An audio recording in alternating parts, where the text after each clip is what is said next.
Hello বন্ধুরা, কেমন আছো তোমরা সবাই? নিশ্চয়ই খুব ভালো আছেন। আমিও খুব ভালো আছি, মানে আজকে তো খুবই ভালো আছি। কারণ স্নান করে এসেই দেখি দরজার সামনে কে, এই দেখো দরজার সামনে হচ্ছে আমাদের গোপু সোনা।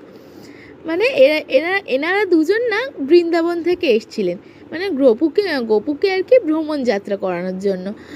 তো গোপুটাকে দেখতে যে এত মিষ্টি ছিল, আমি তো কখন থেকে ভাবছিলাম যে আমার কোলে একটু যাতে দেয় ওরা।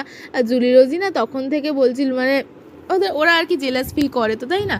তো দেখো মা না গোপুকে আর কি কিছু টাকা দিয়েছিল যে গোপুকে যাতে মিষ্টি কিনে ওনারা দেয়, তাই জন্য। তা মা গোপুর হাত দিয়ে ওনারা আর কি আমাদের জনকে আশীর্বাদ দেওয়া করালো। তার উনি বলছিলেন যে টাকা কড়ি দিয়ে তো আর এসব কিছু বিচার করা যায় না, তাই না? তো দেখো গোপুর সঙ্গে আমার কি সুন্দর মা ফটো তুলে দিয়েছে, আর আমিও তো মায়ের ফটো তুলে দিয়েছি। তো আজকে এইটুকুই, দেখা হচ্ছে নেক্সট ভিডিওতে। Tata, bye bye.